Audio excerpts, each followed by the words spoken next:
안녕하세요, 핫테스입니다. 이번에 리뷰한 기업은 밈 주식으로 유명한 게임스탑입니다. 게임스탑은 미국을 포함한 북미와 유럽에서 비디오 게임, 콘솔, 그리고 게임 관련 소프트웨어를 판매하는 유통업체입니다. 미국판 하이마트나 전자랜드라고 생각하시면 됩니다. 2021년 1분기 어닝 리포트를 바탕으로 어떤 기업인지 살펴보고 향후 전망에 대해 알아보겠습니다. 구독과 좋아요, 그리고 알림 설정도 부탁드리며 시작하겠습니다. 게임스탑은 미국을 중심으로 전 세계에 2021년 5월 기준 총 4,816개의 매장이 있습니다. 2005년 이빅게임스, 2008년은 프랑스를 기반으로 둔 마이크로매니아, 띵크킥을 2015년에 인수하였습니다. 그리고 게임 인포머인 월간 잡지도 발행 중에 있습니다. 현재 미국에는 3,192개의 매장이 존재하고 있습니다. 전체 매장의 66%가 미국에 있습니다. 미국 EA 지역으로 가장 많은 곳은 프랑스이며 호주, 이태리, 캐나다 순입니다. 게임스탑의 매출은 콘솔 및 액세서리인 하드웨어와 비디오 게임 소프트웨어, 그리고 게임 관련 피규어나 수집 용품으로 구성됩니다. 가장 큰 매출은 아무래도 하드웨어 등 장비에서 나옵니다. 하드웨어 및 소프트웨어 신제품뿐만 아니라 중고 제품도 매입하여 판매하고 있습니다. 게임 콘솔로는 2020년에 출시한 소니 플레이스테이션 5와 마이크로소프트의 엑스박스 시리즈의 10, 2017년에 출시한 닌텐도 스위치가 있습니다. 띵크킥과 집합컬처는 온라인 및 오프라인으로 다양한 수집 용품을 판매하고 있습니다. 게임스탑은 기존 고객으로부터 중고 제품을 매입하고 중고 제품을 수리해서 재판매도 합니다. 트레이드인 프로그램은 시장 점유율을 높이는 툴이라고 생각됩니다. 새로운 제품 및 타이틀이 출시된 경우 특히 효과가 있습니다. 중고 제품을 매입하고 현금 또는 자사에서 사용 가능한 현금성 크레디트를 제공하여 기존 고객의 이탈률을 낮출 수 있습니다. 각 나라마다 로열티 프로그램이 존재합니다. 특히 미국에서는 파워업 리워드인 로열티 프로그램 회원수는 47.1 밀리언이며 약 15.2 밀리언이 2020년에 이용하였습니다. 4.4 밀리언은 유로 회원입니다. 미국 EA 지역 회원수는 22.8 밀리언이며 유료 회원에게 게임 인포머인 출판물을 제공한다고 합니다. 2021년 1분기는 작년 대비 매출이 증가하여 매출 이익이 증가하였습니다. 판매 관리 비용이 감소하여 비용은 줄었지만 순이익은 적자입니다. 순손실폭이 감소하여 EPS는 마이너스 1.01달러입니다. 매출의 증가로 매출이익은 16.9% 증가하였지만 매출이익률은 27.7%에서 25.9%로 전년 대비 감소하였습니다. 그 이유는 9세대 콘솔의 신제품과 같은 저마진 제품의 판매 증가, 그리고 온라인 판매 비중의 증가로 인해 통신 판매 수수료의 증가와 항공 운송료 증가하여 비용이 증가하였기 때문입니다. 그렇지만 기업의 재정 건설성을 위해 판매 및 영업관리 비용을 적극적으로 줄여서 전년 대비 4.2% 비용을 감소시켰습니다. 매장의 폐쇄 및 직원의 감축, 매장 임대에 관련된 비용 등 대규모 비용 절감을 시행하였습니다. 물론 직원 해지 및 매장 축소로 인해 자산 및 자회사 매각, 경영 컨설트 비용, 부채 상환 등으로 인해 추가적인 비용 지출이 발생하였습니다. 체질 개선을 위한 컨설트 등 비용은 앞으로도 계속 발생할 것이지만 판매 관리 비용이 꾸준히 줄어들 것이기에 언젠가는 마이너스인 주당 순이익이 플러스가 될 것을 기대하고 있습니다. 다른 기업과 다르게 게임 산업은 시즌에 따른 매출의 변동성이 큽니다. 가장 큰 이슈는 연휴나 연말 같은 시즌입니다. 4분기 매출 비중은 2019년은 34%, 2020년은 42%로 매출이 연말에 집중됩니다. 아무래도 선물에 대한 수요가 집중되는 시기라고 생각됩니다. 그 다음으로는 새로운 콘솔 및 타이틀 출시입니다. 2020년 이후로 새로운 콘솔이 출시된 것은 없는 상태이지만 닌텐도 스위치가 현재 출시한 지 4년이 지난 상태로 조만간 새로운 제품이 나오기를 기다려야 합니다.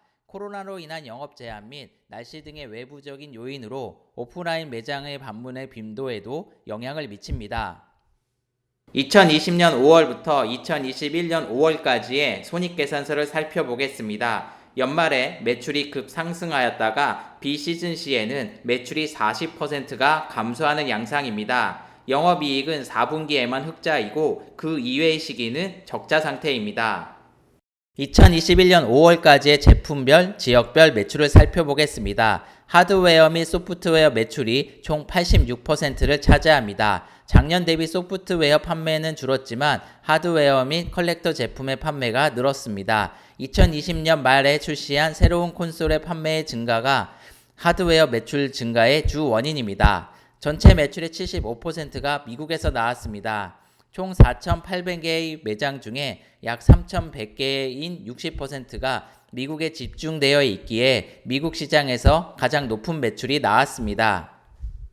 게임스탑은 게임 관련 소매점이기에 다수의 게임 판매 소매점과 온라인 매장과 경쟁을 해야 합니다. 자사의 고객이 다른 곳에서 구매하지 않도록 홀드를 해야 합니다. 이를 위해 자사의 디지털 플랫폼인 트레이드인, 파워업 리워즈, 게임 인포머 등을 지속적으로 투자하고 관리 중에 있습니다. 현금 활동의 현금 흐름은 마이너스입니다. 그래도 재고의 감소 및 외상 매입금의 감소로 영업활동의 현금 흐름 마이너스 폭을 전년 대비 상당히 줄였습니다. 부족한 현금 흐름은 보통주를 551밀리언 달러 발행하여 부채도 상환하고 주식 보상 등을 하여 재무활동의 현금 흐름은 플러스입니다. 5분기 동안의 현금 흐름표입니다. 영업활동의 현금 흐름의 변동성이 매우 극적입니다. 시즌에 따라 플러스였다가 갑자기 마이너스가 됩니다. 투자 활동은 지속적으로 진행하고 있기에 마이너스입니다. 부족한 현금은 재무활동으로 채우고 있으며 영업이 잘 되면 마이너스였다가 영업 실적이 저조하면 재무활동의 현금 흐름은 플러스가 되고 있습니다. 아무래도 매출의 연말 집중도가 높다 보니 비시즌에서는 영업활동으로 인한 현금이 부족하여 부채 발행이나 주식 추가 발행으로 현금 유동성을 확보하는데 게임스탑의 큰 리스크 요인이라 생각됩니다. 2021년 5월까지의 대차 대조표입니다. 최근에 부채 상환 및 보통주의 추계 발행으로 자본이 증가하여 자산이 증가한 상태입니다. 자본보다는 부채가 많은 상태이지만 부채 중에서도 1년 미만인 유동 부채가 1200만 밀리언 달러로 전체 부채의 75%를 차지합니다. 유동 자산은 1600 밀리언 달러로 유동 비율은 1.36입니다. 대차 대조표 상에서는 건강한 상태로 판단됩니다. 최근 5년간 게임스탑의 순매출 및 주당 순이익, 배당 등 재정 상태표입니다. 2017년에 최대 매출이 나오고 그 이후 감소하고 있습니다. 이로 인해 순손실이 지속되고 있으며 주당 순이익도 마이너스입니다. 2019년부터는 배당도 중지되었습니다. 매출은 줄었지만 총 부채가 늘어나지 않고 지속적인 경영 정상화를 위해 노력하고 있고 부채는 꾸준히 감소 중에 있습니다. 매장 수도 해마다 줄이고 있으며 부채 감소폭보다 자산의 감소폭이 더 큰 것으로 보아 자산도 지속적으로 매각하고 있는 상태로 판단됩니다. 게임스탑이 어떻게 비용 절감하고 있는지 살펴보겠습니다. 운용의 효율성과 효과를 높이기 위해 비용의 재설계, 재고관리 최적화, 고마진 제품을 늘리거나 새로 도입, 전 세계에 분포한 매장 경영 합리화 등과 같은 구조조정을 시행하고 있습니다. 구조조정 결과 2019년에는 321개의 매장, 2020년엔 693개의 매장을 정리하였습니다. 향상된 재고관리 능력으로 인해 재고 회전율이 크게 증가하여 그 결과 자본의 증가하였습니다. 구조조정 및 비용 절감으로 판매 및 영업관리 비용은 21.2%인 408.5 밀리언 달러가 감소하였다고 합니다. 이익 실현이 적은 매장은 정리하고 온라인 매장을 적극적으로 투자하는 등 유럽 지역 비즈니스 전략 계획도 지속적으로 진행할 것입니다. 2016년에 게임스탑에 100달러를 투자하였다면 2020년까지는 80% 손실이었지만 2021년에는 무려 16배인 1600달러로 증가하였습니다.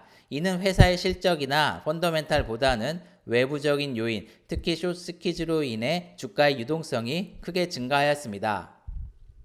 게임스탑의 결론입니다. 매출과 순이익 감소를 개선하기 위해 게임스탑의 새로운 리더십 팀은 턴어라운드를 실행하고 회사를 재구성하려고 노력 중에 있습니다. 회사의 주요 목표는 디지털 매체에서 게임스탑의 존재를 확장하고 고객을 위한 전자상거래를 확장하는 것입니다. 자사의 게임 인포머나 파워업 리워즈를 통한 디지털 자산의 레버리지를 이용하여 새로운 판로를 개척할 수 있지만 게임스탑의 가장 큰 문제는 게임 하드웨어 및 소프트웨어 사업에서 중개자 역할만 하는 경우 기업 가치 상승 가능성이 제한적입니다.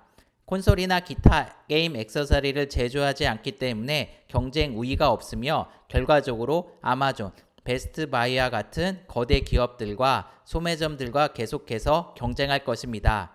소프트웨어 사업에서도 디지털 게임 판매율이 매년 증가하고 있으며 현재 주요 퍼블리셔들은 자체 구독 서비스를 통해 할인된 가격으로 인기 게임을 판매하고 있습니다.